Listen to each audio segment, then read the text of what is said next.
নমস্কার দর্শকবৃন্দ, আমি কৃষ্ণকান্ত সিনহা, শিলচর নিউজ আবার আপনাদের সবাইকে স্বাগত জানাই। ইম্পর্টেন্ট গুরুত্বপূর্ণ কয়েকটা খবর নিয়ে আসলাম, সঙ্গে থাকবেন। ভিডিওটা দেখার সঙ্গে সঙ্গে চটকা লাইক কমেন্ট করে রাখবেন যাতে সবার কাছে গুরুত্বপূর্ণ খবরটা পৌঁছে যাক। দর্শকবৃন্দ, আগামী 6 এবং 7 ডিসেম্বর আমাদের বরাক সফরে আসবেন আসামের মাননীয় মুখ্যমন্ত্রী ডক্টর হিমন্ত বিশ্ব শর্মা মহোদয়। দর্শকবৃন্দ, 7 ডিসেম্বরে মুখ্যমন্ত্রী কাছাড় জেলার উধারবন্দে যাবেন। সেখানে দুর্গানগর নয়াগ্রাম হায়ার সেকেন্ডারি স্কুলের মাঠে মুখ্যমন্ত্রী মহিলা উদ্যমিতা প্রকল্পের চেক বিতরণ, এসএইচজি যে সকল মহিলারা আছেন ওনাদেরকে চেক বিতরণ সেখানে করা হবে। মুখ্যমন্ত্রী সেই দিনেই 7 ডিসেম্বরে মুখ্যমন্ত্রী যে আমাদের মধুরা ঘাট যে সেতু, সেই সেতুরও শিলান্যাস করবেন বলে সেটা জানা গেছে। ওয়াকফ প্রপার্টি নিয়ে আবার ঘোষণা আসে।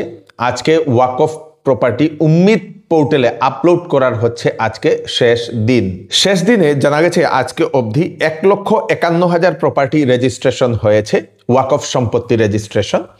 এবং কেন্দ্রীয় মন্ত্রী সেই রিজিজু মহাশয় উনি জানিয়েছেন, কিরণ রিজিজু মহাশয় উনি জানিয়েছেন যে যেহেতু আজকে শেষ দিন, কিন্তু শেষ দিনের অনেক মানুষ এখনো অনেক ওয়াকফ প্রপার্টি ওয়াকফ সম্পত্তি এখনো উম্মিদ পোর্টালে আপলোড হয়নি, সেজন্যই বলে দেওয়া হয়েছে আগামী 3 মাস পর্যন্ত আপলোড করতে পারবে, তাদেরকে কোনো ধরনের ফাইন সরকারের তরফ থেকে লাগানো হবে না। এবং আপলোড করাটা হচ্ছে বাধ্যতামূলক বলে সেটা বলে দেওয়া হয়েছে। ওয়াকফ সম্পত্তি সেই আপলোড করার জন্য ওয়াকফ সম্পত্তির তথ্য সরকার নিচ্ছে এখন। কেরালা রাজ্য সব থেকে বেশি ওয়াকফ সম্পত্তির সেই করেছে দর্শকবৃন্দ, আপলোড করেছে তথ্য বলে সেটা মন্ত্রী মহোদয় সেটা জানিয়েছেন। যদি কারো ওয়াকফ সম্পত্তি যদি সেই তথ্য যদি আপলোড করতে অসুবিধা হয়, তাহলে সেই ট্রাইব্যুনালে গিয়ে জিজ্ঞাসাবাদ করার জন্য বলে দেওয়া হয়েছে, সাহায্য চাওয়ার জন্য সেখান থেকে সাহায্য করা হবে। আসাম লিটারেসি অ্যাওয়ার্ড এবং পেনশন 2025-2026 ঘোষণা। আসামের মোট 18 জন লেখককে সম্মাননা এবং 10 জন লেখককে পেনশনের ঘোষণা করে দিয়েছে আসাম সরকার। আমাদের বরাকভ্যালি থেকে 2 জনের নাম অ্যানাউন্সমেন্ট করা হয়েছে সম্মাননার জন্য। আমাদের শ্রীভূমি থেকে একজন সুভাষচন্দ্র সিনহা, ওনার নামও এসছে। তার সঙ্গে সঙ্গে হাইলাকান্দি থেকে একজন আশুতোষ দাস বলে সেটা জানা গেছে। 2 জনকে আমরা শিলচর নিউজের পক্ষ থেকে অশেষ অভিনন্দন জানাই। রামকৃষ্ণনগর চেরাগিতে বাইক দুর্ঘটনায় এক বিএসএফ জওয়ানের মৃত্যু। নাম হচ্ছে রাজেশ কোয়ালা।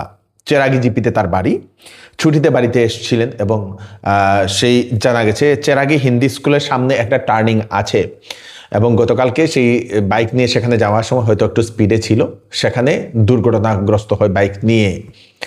তো রাস্তার সাইডে থাকা যে সিকিউরিটির জন্য যে আপনাদের সেই রড যেটা দেওয়া হয়েছিল সেখানে ধাক্কা লাগে, সেই প্লেট যেটা ছিল সেই লোহার প্লেটে ধাক্কা লেগে উড়ে গিয়ে একদম সে পাল্টি খেয়ে বাইক থেকে পড়ে যায় এবং সেই বিএসএফ জওয়ানের মৃত্যু হয়েছে বলে সেটা জানা গেছে। মিউনিসিপ্যালিটি কর্পোরেশনের তরফ থেকে দেওয়া হয়েছে নোটিশ। তারাপুরের পুলিন বিহারী স্কুলের পাশের যে আবর্জনা, সেই আবর্জনা পরিষ্কার করেছে মিউনিসিপ্যালিটি কর্পোরেশন এবং বলে দেওয়া হয়েছে যদি কোনো ব্যক্তি সেই জায়গাতে যদি আবর্জনা ফেলে তাহলে 20,000 টাকা পর্যন্ত জরিমানা। বনদুর্গা মন্দিরে প্রসাদ খেয়ে বাড়িতে ফেরার সময় বাইকের দুর্ঘটনাতে প্রাণ গেল 10 বছরের এক কিশোরী। বাইকের ধাক্কাতে প্রাণ গেছে বলে সেটা জানা গেছে। ঘটনাটি হাতিছড়া সেই বনদুর্গা মন্দিরের সামনে ঘটেছে। নাম হচ্ছে রিম্পা গোয়ালা, বাবার নাম হচ্ছে সজল গোয়ালা। সেই দুর্ঘটনাতে সেই 10 বছরের কিশোরীর প্রাণ চলে গেছে। এক বাইক নাকি জুড়ে যাচ্ছিল, সেই সময় সেই রাস্তা পার হতেই সেই রিম্পা গোয়ালাকে ধাক্কা দিয়ে সেই বাইকটি পালিয়ে যায়। পরে আরেকজন ব্যক্তি পিছনে স্কুটি দিয়ে আসছিল, সেই ব্যক্তি দেখে সেই রিম্পা গোয়ালাকে দেখে তারপরে মানুষদেরকে ডাকে সেই রিম্পা গোয়ালাকে হাসপাতালে নিয়ে গেছে, সেখানে মৃত্যু বলে ঘোষণা করে দিয়েছে। খুব খারাপ লাগা একটি ঘটনা ঘটেছে।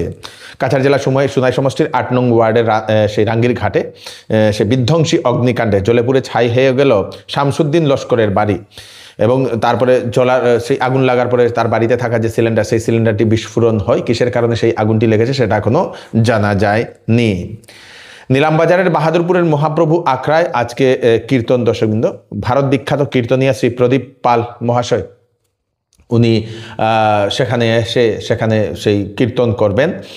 1:30 মিনিটে ওনার আসার কথা ছিল, কিন্তু ইন্ডিগো বিমান সেই হওয়ার কারণে, স্থগিত হওয়ার কারণে, ইন্ডিগো বিমান ক্যান্সেল হওয়ার কারণে ওনার সময়সূচি পরিবর্তন করে সন্ধ্যাবেলা 6টা থেকে 10টা পর্যন্ত ওনার সেই কীর্তনের আসরটা চলবে বলে সেটা জানা গেছে। ইন্ডিগোর বিমানের খারাপ অবস্থা, প্রায় কয়েকশো ইন্ডিগো বিমান ক্যান্সেল হয়ে পড়েছে। যাত্রীরা বিভিন্ন বিমানবন্দরে ওনারা হাহাকারের পরিস্থিতি করছেন। বহু মানুষের ইম্পর্ট্যান্ট কাজ ওনাদের সেই ক্যান্সেল হয়ে গেছে। দর্শক এই হচ্ছে আজকে স্পেশাল আপডেট। তাড়াতাড়ি বেশ কয়েকটা আপডেট দিয়ে দিলাম, সবাইকে পাঠিয়ে দেবেন যাতে সবার কাছে পৌঁছে থাকে। আমি কৃষ্ণকান্ত সিনহা আবার নতুন একটি ফ্রেশ আপডেট নিয়ে আবার আপনাদের সবার সামনে ফিরে আসবো। ততক্ষণ আপনারা সুস্থ থাকবেন, সেফ থাকবেন। ধন্যবাদ। আসন্ন বিবাহ সিজন উপলক্ষে শ্যামসুন্দর জুয়েলার্স নিয়ে এলো হলমার্কযুক্ত সোনার গহনার মজুরির উপর ফ্ল্যাট 40% ডিসকাউন্ট, হীরার গহনার উপর ফ্ল্যাট 20% ডিসকাউন্ট। তার সঙ্গে পাচ্ছেন পুরাতন সোনার পরিবর্তে নতুন HUID যুক্ত হলমার্কযুক্ত সোনার গয়না নেওয়ার সুযোগ। প্রতি রবিবারে কেনাকাটার সুবিধাও আছে, তাই চলে আসুন Shyamsundar jewellers, central road, Silchar. এবার চৌধুরী টেক্সটাইলে বিবাহের কাপড়, ফ্যান্সি কাপড় এবং শীতের কাপড়ের উপর ফ্ল্যাট 20% ডিসকাউন্ট দেওয়া হচ্ছে। সঙ্গে থাকবে বাম্পার অফার।